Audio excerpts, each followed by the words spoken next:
আসসালামু আলাইকুম। আল্লাহর নাম ও গুণাবলী প্রমাণে জ্ঞানগত ও যুক্তিগত দলিল।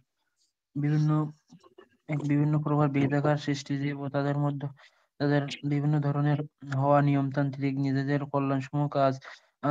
কল্যাণমূলক কাজ আঞ্জাম দেওয়া, তাদের নির্ধারণ পথে চলা, আল্লাহর বড়ত্ব, শক্তি, ক্ষমতা, হিকমত, ইচ্ছা, অভিপ্রায় বা বাসনার প্রমাণ বহন করছে। 2, ইহসান ও নিয়ামত দেয়া, দয়া করা, বিপদ ও ক্ষতি থেকে দূর করা।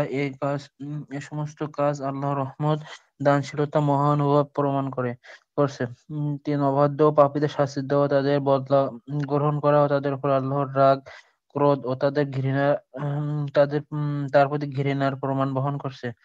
4, আনুগত্যশীলদেরকে মর্যাদা ও সওয়াব দানে তাদের প্রতি আল্লাহর সন্তুষ্টি ও ভালোবাসার প্রমাণ বহন করছে।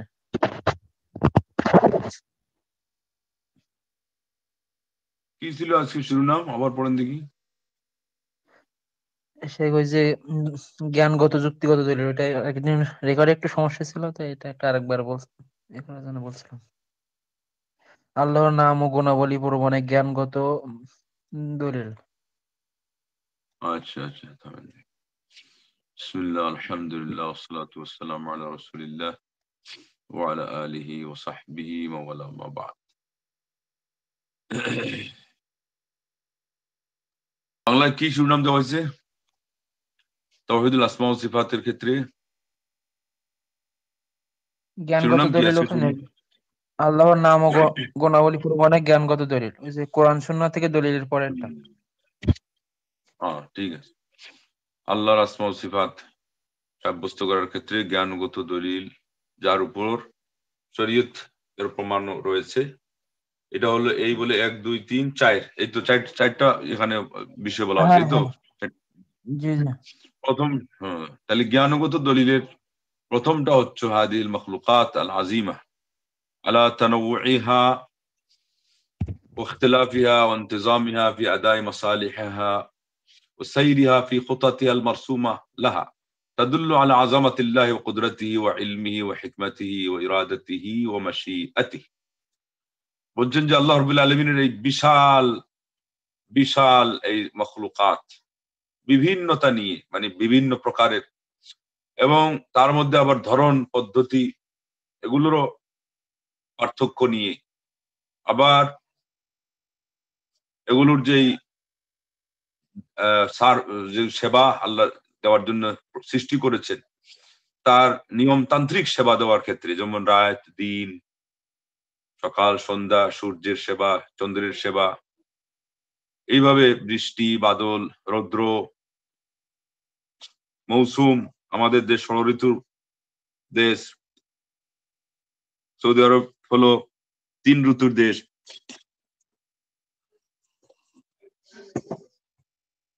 আমাদের 6টা জায়গা, এখানে হলো 3টা।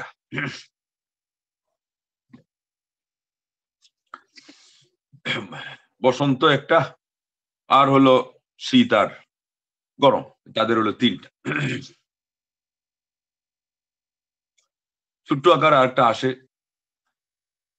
ওটা শরৎ বলা যেতে পারে, এটা ওইরকম আমাদের শরতের মতো মিলে, মানে নাতিশীতোষ্ণ যেটা, এটাও আছে।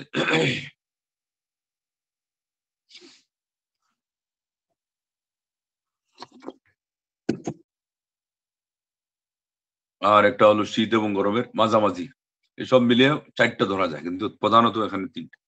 এই যে এই জিনিসগুলো, তারপরে আগুনের সেবা হলো জ্বালানির কাজ, পানির সেবা, পরিষ্কার পরিচ্ছন্নতা, আবার ঠান্ডা, এই সবগুলো।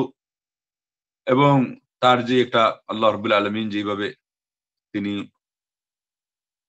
চিত্রাঙ্কন করেছেন, তার পদচারণা, কক্ষপথ দিয়ে সূর্য চন্দ্র যেভাবে চলার কথা, মুসাখখারাত, আলাম আলাম ইয়ারাউ ইলাস সামাই ইলা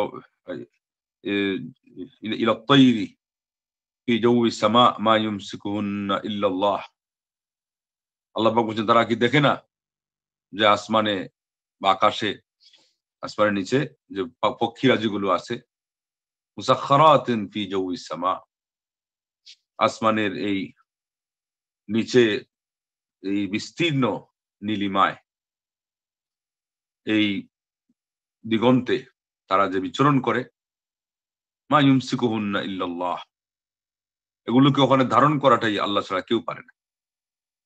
যেমন আসমান এবং জমিন সম্পর্কে আল্লাহ পাক বলছেন, আল্লাহ রাব্বুল আলামিন এই দুইটাকে ইন্নাল্লাহ ইউমসিকুস সামাওয়াতি ওয়াল আরদা আন তাজুলা, আল্লাহ রাব্বুল আলামিন আসমান জমিনকে তিনি পড়ে যাওয়া থেকে তিনি নিজেই ধরে রাখেন। ওয়ালা ইন জালাতা, এই দুইটা যদি পড়ে যেত, দুইটা যদি ছিটকে পড়তো, দুইটা যদি লাগামহীন হয়ে আল্লাহ রাব্বুল আলামিন যেভাবে ধারণ করে রেখেছেন এখান থেকে ছুটে যেত, ইন আমসাকাহুমা মিন আহাদিন মিন বা'দি, তাহলে আল্লাহ রাব্বুল আলামিন ছাড়া কে আছে যে এটাকে আবার কেউ ধারণ করে? মানে কেউ নাই। অতএব আল্লাহ রাব্বুল আলামিন তিনি যে এই সব কিছুর ধারণকারী আর আমাদের সবার লালন পালনকারী, এটাই প্রমাণিত হয়। এবং সেই সাথে ওই দিন শুনেছেন যে আপনারা আল্লাহ রাব্বুল আলামিনের বড়ত্বের উপরে, স্রষ্টা হিসাবে তার মাহাত্ম্যের উপরে তার সৃষ্টির মাহাত্ম্য প্রমাণ বহন করে। সৃষ্টিকুলের মধ্যে আরশ যদি হয় বিশাল অবকায়, সকল সৃষ্টিকুলের মধ্যে সবচেয়ে বড়, তাহলে আল্লাহ কত বড়। ইবনে আব্বাস রাদিয়াল্লাহু আনহু বর্ণনা অনুযায়ী 7 তবক জমিন আসমানের সামনে ওই কয়েনের মতো, কাঁচা টাকার মতো। আবার কুরসিটা 7 তবক জমিনকে যে ঘিরে রেখেছে, কুরসির সামনে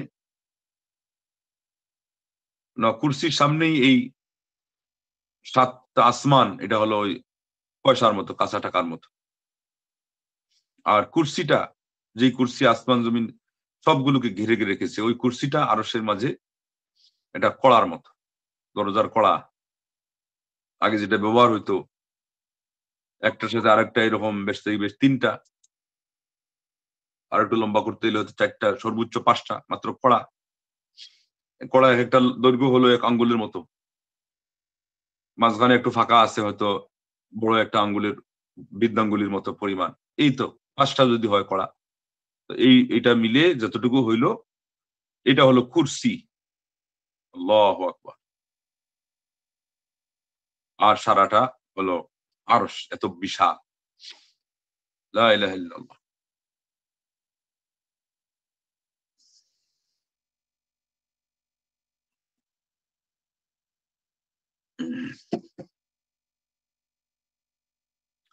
এখন 4 জন ফেরেশতা ধারণ করে রেখেছেন। কিয়ামতের দিন যখন আল্লাহ রাব্বুল আলামিন হিসাব নিকাশের জন্য অবতরণ করবেন, তখন আরো 4 জন বৃদ্ধি করা হবে। এবং ফেরেশতাদের বর্ণনা ধরন এগুলো একটু ব্যতিক্রমের জন্য কম সময় বলে এটা বোঝানো যাবে না। মোট কথা 4 জন বলে আমরা প্রসিদ্ধ যেটা জানি ওইটাই বললাম। আর সেখানে আরো 4 জন বাড়ানো হবে, তাহলে কত ওজন তার। আর এটা এরকম না যে আমরা ফেরেশতা একজন বুঝেছি আমাদের মতো, অথবা আমাদের 8-10 জন, 1000, 10,000, এইরাও না, এটার সাথে কোনো তুলনাই নেই।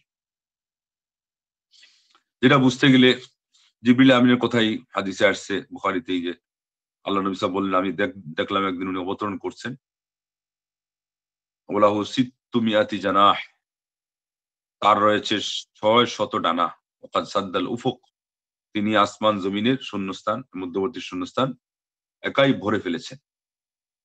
কি বিশাল অবকাশ। এরপরে এক ফেরেশতা সম্পর্কে আল্লাহ নবী বলছেন, আমাকে বলতে অনুমতি দেওয়া হয়েছে, এই ফেরেশতার কানের লতি থেকে ঘাড় পর্যন্ত 7 দ্রুতগামী পাখির 700 বছরের রাস্তা। আল্লাহু আকবার। শুধু ওই কানের লতি থেকে ঘাড়, আমাদের 3.5 হাত লম্বা মানুষের কানের লতি থেকে ঘাড় কতটুকু? আধা হাত, তাও আরো কম হয় অনেকের, সর্বোচ্চ আধা হাতই ধরলাম। আধা হাতের বিপরীতে আরো ওইদিকে থাকলো কত? 3 হাত। এক একটা হাত আধা হাতের চেয়ে ডবল, তাহলে 6 গুণ বেশি এই ফেরেশতার বডি।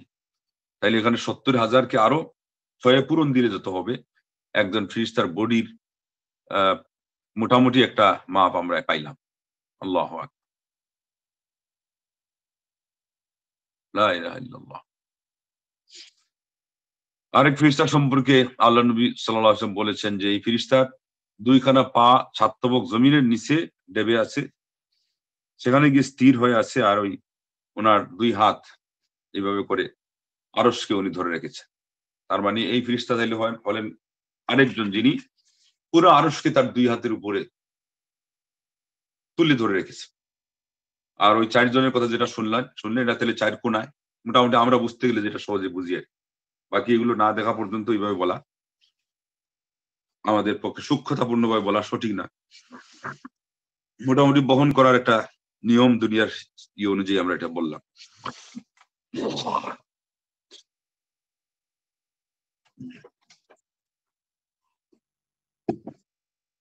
এবং চারজনের কথা যেহেতু বলা আছে, চার সংখ্যা, চারটা দিক, এই হিসাবে আল্লাহু আকবার। এই ফেরেশতার আবার তাসবিহ হলো কি সুবহানাক হাইসুমা কুন্ত। উনি তার তাসবিহই হলো যে আল্লাহ তোমার পবিত্রতা, তুমি যেখানেই থাকো। এখান থেকে আমরা বুঝতে পারি যে তাসবিহ এটার মধ্যে বিরাট শক্তি আছে। এই জন্য সকল নবীগণের একটা জিকির হিসাবে পঠনীয় জপ করার মতো যেই শব্দ ছিল তার মধ্যে সুবহানাল্লাহ অন্যতম। বিশেষ করে ইউনুস আলাইহিস নবী সম্পর্কে আল্লাহ তো বলেই দিয়ে, লাউলা আন্নাহু কানা মিনাল মুসাব্বিহিন লালাবিসা ফি বাতনিহি ইলা ইয়াউমি ইউবআসুন। ইউনুস যদি তাসবিহ পাঠকারীদের মধ্যে না হতেন, তাদের অন্তর্ভুক্ত না হতেন, তাসবিহ মানে হলো সুবহানাকা বলা, সুবহানাল্লাহ বলা, তাহলে কিয়ামত পর্যন্ত তিনি মাছের পেটে তাকে থাকতে হইতো, অবস্থান করতে হইতো। লা ইলাহা ইল্লাল্লাহ। পরে আবার লা ইলাহা ইল্লা আনতা সুবহানাকা ইন্নী কুনতু মিনাজ জালিমিন বললে, তাইলে আল্লাহ রাব্বুল আলামিন তাকে মুক্তি দিলেন। এবং এখানে আমরা দেখতে পাচ্ছি প্রথমেই কিন্তু তাওহীদের স্বীকারোক্তি আছে, তারপরে আল্লাহর পবিত্রতা, তারপরে নিজের দোষের স্বীকৃতি। সেখান থেকে বোঝা গেল যে তাসবিহ শব্দ দিয়ে ব্যাপকভাবে জিকির উদ্দেশ্য হয়।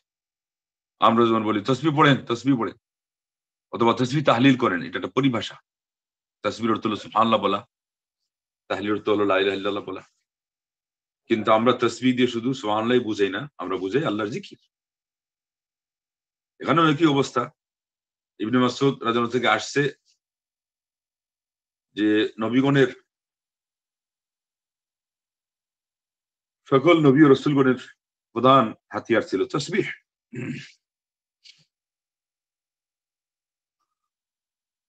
আর আমরা উদাহরণ কিছু পাইলাম, এবং হাদিসে আসছে যে নূহ আলাইহিস সালাম তার সন্তানদেরকে জড়ো করলেন মৃত্যুর আগে এবং বললেন তোমাদেরকে দুইটা জিনিসের নির্দেশ দিচ্ছি আর দুইটা জিনিস থেকে বাধা প্রদান করছি। তো যে দুইটা নির্দেশ দিলেন, তার প্রথমটা হলো লা ইলাহা ইল্লাল্লাহ সম্পর্কে উনি নির্দেশ দিলেন, তাওহীদের কালিমা সম্পর্কে, এবং ফজিলত বুঝের দিকে মাহাত্ম্য বর্ণনা করতে গিয়ে বললেন এটা দিয়ে যদি লাঠি বানানো হয় অথবা কাঠি বানানো হয়, আর সাত আসমান সাত তবক জমিনকে দিয়ে কাই বানানো হয়, আর এই লা ইলাহা ইল্লাল্লাহ দিয়ে আঘাত হানা হয়, তাইলে সাত আসমান সাত জমিন তুলা তুলা হয়ে যাবে, ভেঙে চুরমার হয়ে যাবে, অস্তিত্ব বিলীন হয়ে যাবে, তার এত শক্তিশালী এই কালিমা।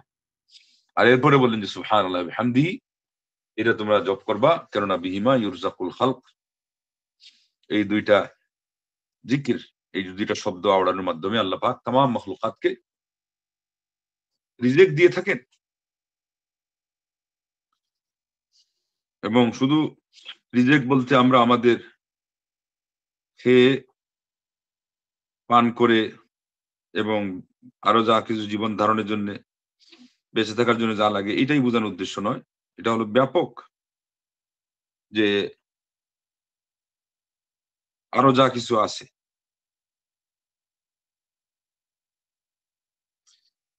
এখানে সবই উদ্দেশ্য।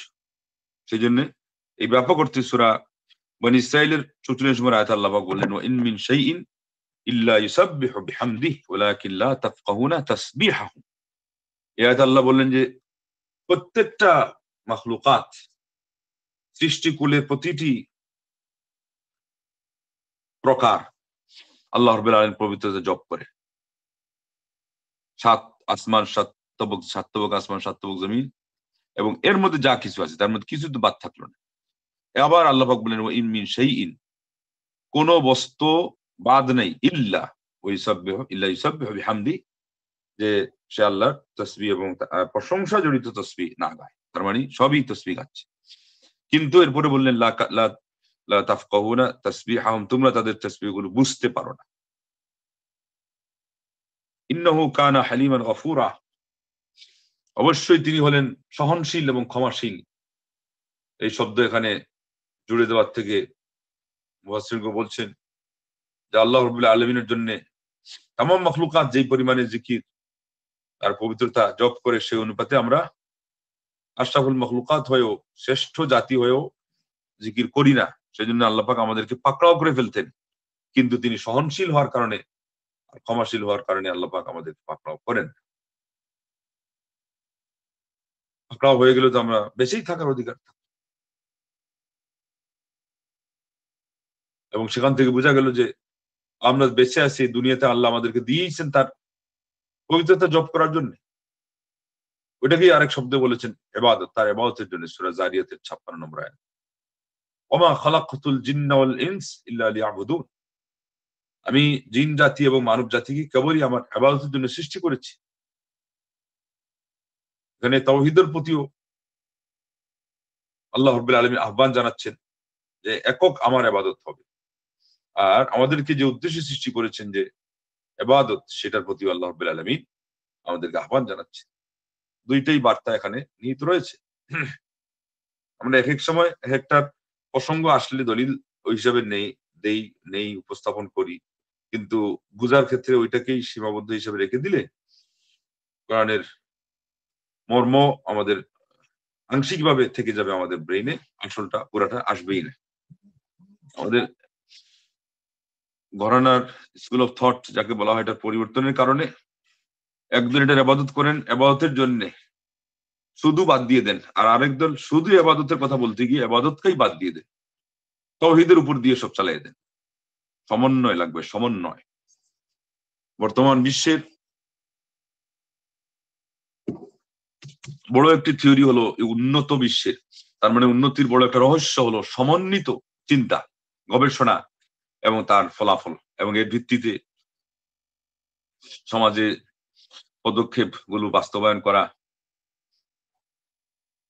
কার্যাবলী পরিচালনা করা, এবং ফলে দেখা যায় যে তাদের কাজে বরকত বেশি আসছে, সমন্বয়ে বরকত আসে। এক হাতে যেমন তালি হয় না, খেজুরের ফলনে যেমন আল্লাহ নবী সাল্লাল্লাহু আলাইহি ওয়াসাল্লাম প্রথমে তিনি এই বিষয়ে খবর না থাকার কারণে তিনি বলছিলেন এটা কেমন কথা, তারা পুরুষ এবং নারী জাতীয় দুইটার কলিতে, ফুলের কলিতে তারা কি করছিল, গিট্ট বেঁধে দিয়েছিল। আল্লাহ নবী সাল্লাল্লাহু আলাইহি ওয়াসাল্লাম অপছন্দ করে বানা করলেন, তারা বিরত থাকলো, এরপরে ফলন আসলো না। তারপরে তিনি বললেন দুনিয়ার বিষয় তোমরা বেশি জানো, এই বিষয়ে আমার কথার চেয়ে তোমরা অভিজ্ঞতার থেকে কাজ নেও। ওখানেও কিন্তু দুইটা আরবিতে লিকাহ বলা হয়, একটার সাথে আরেকটার সম্মিলনের কারণে এটা হলো। মানব প্রজননেরও এই ধারাবাহিকতা আল্লাহ রাব্বুল আলামিন ডিম্বাণু শুক্রাণু এই উভয়ের সম্মিলনের মাধ্যমে আল্লাহ করে থাকে। আল্লাহু আকবার, সমন্বয় বিরাট বড় ব্যাপার, বিরাট ব্যাপার। রাত দিন একটা আরেকটার থেকে আলাদা, আমরা বলি এটা আগে এটা পরে, কিন্তু এখানে সমন্বয়, একটা গরম আর একটা ঠান্ডা, একটা আলো তো আর একটা অন্ধকার, এগুলো সব সমন্বয়ের কাজ করছে সব। আল্লাহু আকবার। মাতা পিতা দুইজনে মিলে আমাদের পিতা হলো, তারা কি হলো, অভিভাবক, প্যারেন্ট পক্ষ হলো, এখানেও সমন্বয়। এবং প্রায় সময় দেখা যাবে যে একজন গরম মেজাজের হলে আরেকজন অনেক নরম হয়, বিপরীত হয়, আর না হলে সংসারই টিকে না। সমন্বয়। আমাদের শিক্ষা ব্যবস্থাতে আমরা যখন ধর্মীয় বিষয়কে এবং ইসলামী বিভিন্ন বিষয়ের গবেষণাতে ধর্মীয় উসুল মূলনীতিগুলোকে শক্ত করে আমরা ধরে থাকি, আর সেই সাথে আধুনিক যেগুলো প্রযুক্তির বিষয়াদি আসে যেগুলো টেকনোলজির বিষয়, প্রযুক্তির বিষয়, যেটা আমি বাংলাতে বলছি আগে, ওইটাকে ধরে রাখেন। এবং উন্নতি করতে গেলে, প্রগতির জন্য ডেভেলপমেন্ট যেগুলোকে বলা হচ্ছে, এই জিনিসগুলোর মধ্যে সমন্বয় যখন হবে এবং যার যার জায়গায় স্ব স্থানে যেটার যে মর্যাদা, এটাকে ঠিক রাখা হবে যে আমাদের মৌলিক জিনিসগুলো আগে, ধর্মীয় মূলনীতিগুলো আগে, আর এই সাথে গবেষণা আমাদেরকে যা দিয়েছে ওইটাকে ঠিক রেখে ওটার উপর কোনোদিন আঘাত না হেনে পরে, তাইলে এখানেও উন্নতি দেখা যায়। যখনই একটা থেকে আরেকটা আলাদা করে দেওয়া হবে সম্পূর্ণ হবে, তাইলে ওটাকে ইসলামটাকে নিয়ে শেষ পর্যন্ত বৈরাগ্যবাদের মধ্যে ঢুকাই দেওয়া হবে। আর যদি এটাকে নিয়ে প্রাধান্য দেওয়া হয়, তাইলে পুরা মানব জীবনটাকে বস্তুগত একটা জড় জগতের মধ্যে নিয়ে ঢুকানো হবে। সমন্বয় ছাড়া এখানেও সমস্যা, আর সারা পৃথিবী অচল। আবার সমন্বয় করতে গিয়ে যেটার যে স্থান না ওটা বাড়াই দিলেও সমস্যা, আবার তার অবস্থান থেকে তাকে পিছাই দিলেও সমস্যা। সমন্বয় কত সূক্ষ্মভাবে সমন্বয় লাগবে। তাই আহলুস সুন্নাহ ওয়াল জামাত এটাকে ওয়াসাত কেন বলা হয়, মধ্যম পন্থা? আমরা ওই দিক থেকে খারিজিদের থেকে আলাদা, খারিজি থেকে আমরা একটু পেছনে ধরা যায়, আর মুরজিয়াদের থেকে আমরা উপরে। পেছনে কিভাবে? খারিজিরা বলছে যে ইবাদত বন্দেগী এগুলো না করলে মানুষ কাফির হয়ে যাবে, ছোট গুনাহ যদি না ছাড়ে তাও কাফির হয়ে যাবে। আর মুরজিয়ারা বলছে আমল না করলেও চলবে, গুনাহ না ছাড়লেও চলবে, ইমান আনছে তাইলে মুঠের উপর পুষাই যাবে। আমরা বলছি যে কি না, ইমান আনার সাথে সাথে আমল লাগবে, কিন্তু আমলের বিষয়টা এমন গুরুতর এত না ব্যাপক অর্থে যেটা বলা হচ্ছে সাধারণভাবে, যে ওইটা ছাড়া সে সে একেবারে চিরস্থায়ী জাহান্নামী হয়ে যাবে বা কাফির হয়ে যাবে, অথবা পাপ করলেই সে চিরস্থায়ী জাহান্নামী হয়ে যাবে। এটার সমন্বয় এইভাবে আরেক দিক থেকে রাফিজি, শিয়া এদের মোকাবেলায়, নাসিবি আরেক দল আছে, এদের মোকাবেলায় আমরা মাঝখানে যেটা থাকে, এটা কিন্তু মূলত সমন্বয়ের মাধ্যমেই তাকে থাকতে হয়। যারা সালিশ সালিশ বিচার যখন বসে, এরা সমন্বয়কারী, এরা মাঝখানেই থাকে। এর অর্থ আবার এই না যে আমি একুলো না ওকুলো না, ওকুলো না হলে কোনো কলি নাই। একমাত্র দোহাই দিয়ে অনেক সময় এটা বলা হয়, এটা সমন্বয় না, এটা হলো সম্পূর্ণভাবে সর্বহারা। তাইলে আমরা এই বিষয় থেকে আমরা একটু অগ্রসর হই। মোট কথা, আল্লাহ রাব্বুল আলামিনের বড়ত্বের প্রমাণ বহন করে তার সৃষ্টিকুলের বিশালতা, 7 আসমান কিরকম বিশাল, 7 জমিন আরো কত ভারী, আল্লাহু আকবার। এটাকে আটকানোর জন্য, পেরেক মারার জন্য যে পাহাড় আল্লাহ তৈরি করলেন, পাহাড়, ও পাহাড়টাই 7 কিলোমিটার তার দৈর্ঘ্য।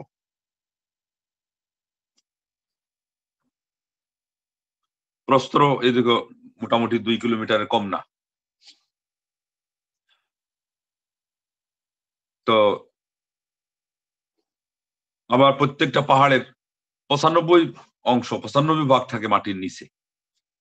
তো উদাহরণস্বরূপ আল্লাহ নবী সাল্লাল্লাহু আলাইহি ওয়াসাল্লামের হাদিসে আসছে, বা আরব সমাজে উহুদের উদাহরণ আসছে, তেহামা পাহাড়ের উদাহরণ আসছে। আমাদের ভারতবর্ষের জন্য হিমালয় পাহাড়ের কথা আসছে। এইভাবে আরো কত আছে, কত বিশাল আকারের সবগুলো পাহাড়। তার নিচের 95 ভাগ নিচে সহ ধরলে কি পরিমাণ ওজন হবে শুধু পাহাড়গুলোর।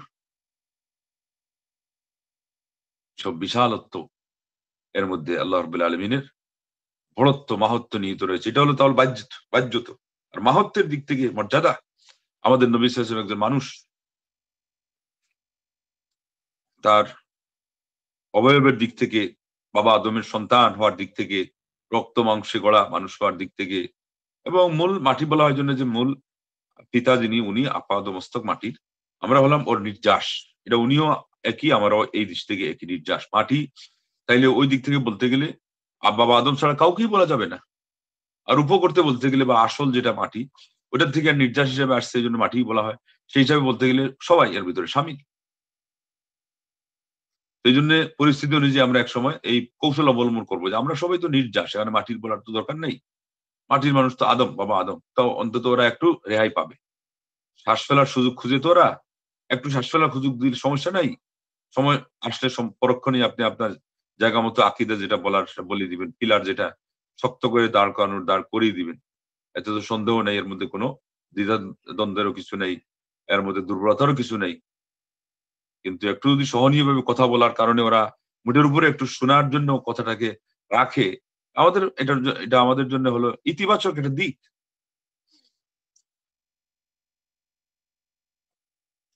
ঠিক তদ্রুপ যখন নূর বলা হবে, ওখানেও যুক্তি আছে। আমরা ওই যুক্তি বললে হয়তো পারে জিনিসটা তার মধ্যে একটু সহনীয় ভাবে সে নিতে পারতো, যে নূরের তৈরি ঠিক আছে, ওখানে বলা আছে আল্লাহ নবী নূরের তৈরি, আল্লাহ নূর থেকে নবী পয়দা, আর নবীর নূরে জাহান পয়দা, তো থাকলোই না, পার্থ হয়ে গেছে।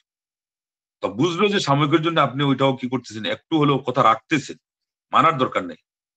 এরপরে যখন আপনি বুঝাইবেন যে না আমি তো রাখেও পারি নাই, যেহেতু এটা গ্রহণযোগ্যতা পাচ্ছে না, তখন সে বুঝবে। তাকে এখন এটা বুঝতে দেওয়া দরকার যে আমরা আল্লাহ নবী সাল্লাল্লাহু আলাইহি ওয়াসাল্লামকে নূর না বলার মানে তাকে ইনসাল্ট করা নয়, অবহেলা করা নয়। তার আসল মর্যাদা কিভাবে আল্লাহ দিয়েছেন সেটা স্থির করা, সাব্যস্ত করা। তারা এখন পর্যন্ত এটা মানতেই রাজি না। যখনই শুনে যে আমরা নূরের তৈরি মানি না, গায়েব জানতা মানি না, তারা এক বাক্যে প্রথম থেকে এই ধারণা নিয়ে রেখে দেয় এবং মন্তব্য করা শুরু করে দেয়। আর দেদারসে কাফির এবং একেবারে মানে পাগলের মতো প্রলাপ বকতে শুরু করে। কেন? যে নবীর মহব্বতে সাল্লাল্লাহু আলাইহি ওয়াসাল্লাম তারা যেমন চায় যে আমরা একেবারে যতটুকু যেভাবে হোক খালি সাব্যস্ত করে যেন তেন প্রকারণ আমরা আল্লাহ নবীর মহব্বত দেখাইতে চাচ্ছি। এটা তো একটা ভালোবাসার বিষয়। নবীর মর্যাদা আমরা যতই দেখাই না কেন তাও কম। আসলে যে একদিক দিয়ে ওইটাও বাস্তব কথা। তো এরা এরা খালি পিছা টানে কেন? এরা খালি আমাদেরকে সহ সবাইকে নিয়ে খালি আল্লাহ নবী সাল্লাল্লাহু আলাইহি ওয়াসাল্লাম এর মান নিচে নামাতে চাচ্ছে কেন? ওটা হলো এই এই কনসেপ্ট তাদের মধ্যে ঢুকে গেছে।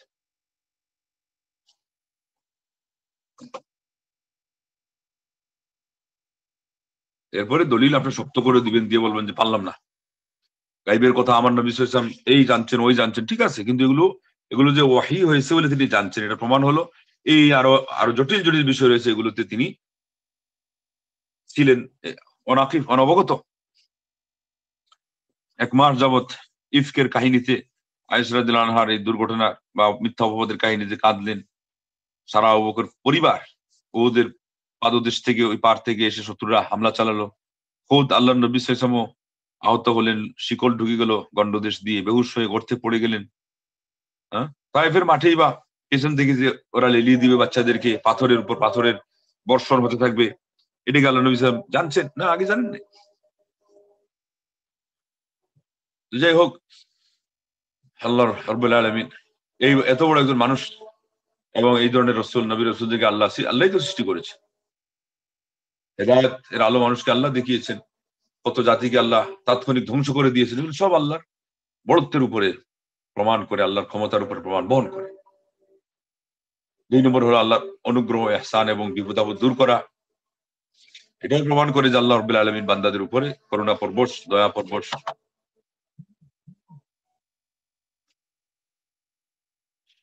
তো তার দয়া গুণ আছে, এটা প্রমাণ করে। আর আগেরটা প্রমাণ করে যে আল্লাহ রাব্বুল আলামিন কত বড় ক্ষমতাধর, এত বড় ক্ষমতা নিয়ে তিনি আছেন। 3 নম্বর হলো আল্লাহর প্রতিশোধ এবং শাস্তি পাপী বান্দাদের উপর। এগুলো প্রমাণ করে আল্লাহর রাগ আছে, গুসা আছে, আল্লাহর অপছন্দ আছে, ঘৃণা আছে। 4 নম্বর আল্লাহ রাব্বুল আলামিন আনুগত্যশীলদেরকে যে পুরস্কৃত করেছেন এবং প্রতিদান দিয়ে থাকেন, এটা প্রমাণ করে যে আল্লাহ রাব্বুল আলামিন এর সন্তুষ্টি আছে, আল্লাহর ভালোবাসা আছে। যাই হোক, আজকে এই পর্যন্ত আমরা এই প্যারা শেষ করলাম। আল্লাহ পাক আমাদেরকে আল্লাহর পরিচিতি জ্ঞান আরো বেশি দান করেন, আমাদের অন্তরকে আলোকিত রাখেন এবং এই ইলম শিখে আমরা যেন পুলকিত হতে পারি। এই ইলমের আরেকটা উপকারিতা হলো যে এটা যখন মানুষ জানবে তখন আল্লাহর প্রতি সে ধাবমান থাকবে, সদা সর্বদা আল্লাহওয়ালা হওয়ার জন্য, আল্লাহর ওলি হওয়ার জন্য, আল্লাহর উপর সার্বিকভাবে ভরসা করার জন্য, আল্লাহকে ভয় করা, অন্তরকে কানায় কানায় দিয়ে অন্তর দিয়ে আল্লাহকে ভালোবাসা, আল্লাহ রহমতের আশাবাদী থাকা, আল্লাহর দিনের প্রতি অটল থাকা, এই সবগুলো তাওহীদুল আসমা ওয়া সিফাতের ফলাফলের ভিতরে শামিল। যদি আমরা ঠিক মতো এগুলোকে জেনে বুঝে অনুধাবন করে গ্রহণ করি, আল্লাহ আমাদেরকে সেই তৌফিক দান করেন। আমিন। আসসালামু আলাইকুম শায়েখ, একটা প্রশ্ন ছিল আমার, ছোট একটা প্রশ্ন। কি বলেন? শায়েখ, যদি আমার পিতা যদি হারাম রোজগার করে, সেটা যদি আমি জানি, সেক্ষেত্রে আমার কি করা উচিত? আমার এটা অনেক দিন ধরে করা, এই প্রশ্নটা আমার মুখে ঘুরতেছে, কিন্তু আমি কাউকে বলতে পারতেছি না। যাই হোক, আমাদের এখানে খেয়াল রাখবেন সবসময় বিষয়ের সাথে সম্পৃক্ত প্রশ্ন যেন হয়। আর হ্যাঁ, অন্যান্য গুলো অবশ্যই। আমাদের তো হোয়াটসঅ্যাপ গ্রুপ আছে প্রশ্ন উত্তরে, সেখানে এড হবেন, হওয়ার চেষ্টা করবেন। এখানে যেটা হলো ওনার ইনকাম, আপনি যদি অধীনস্থ থাকেন, এখনো নিজের স্বয়ং সম্পূর্ণ কোনো ইনকাম না থাকে, তাহলে এটা আপনি আপনার জন্য এটা মাপ। এটার আগাগোড়া হিসাব যিনি কামাই করছে এবং যিনি অভিভাবক তার উপরে। আমি টুকটাক ইনকাম করি, তা অতটা আমি পরিপূর্ণ না। ওইটাই, তাহলে যতটুকুতে আপনার প্রয়োজন আছে আপনি এটা ব্যবহার করতে পারবেন। আর এর চেয়ে বড় কথা হলো, এটা তো মাসালা হয়ে গেল, কিন্তু বাপকে যে হারাম থেকে দূরে রাখার জন্য তো আপনার দায়িত্ব আছে। এটার জন্য আপনি চেষ্টায় থাকেন, তার জন্য বিকল্প কাজ খুঁজেন এবং বুঝান যে উনি নিজে যে আল্লাহর কাছে জবাবদিহির সম্মুখীন হলে কি জবাব দিবে। উনিও যদি কাজ সঠিকভাবে করে বেতন নেয় তো বেতন হালাল, কিন্তু এই যে হারাম কাজ করছে বা হারাম কাজে অন্যদের সহযোগিতা হচ্ছে ওনার মাধ্যমে, এটার থেকে ওনাকে কিভাবে ভালো করে বুঝিয়ে দূরে সরানো যায়। সেই জন্য আপনিও নিজের জন্য ভালো কাজ খুঁজেন, যাতে করে এমন ভাবে স্বাবলম্বী হবেন যে বাপকে বলতে পারেন যে বাবা এখন আর আপনার কষ্টেরও দরকার নাই, আপনার ইনকামের দরকার নাই, আল্লাহ পাক আপনার ছেলের মাধ্যমে রিজিক দিচ্ছেন।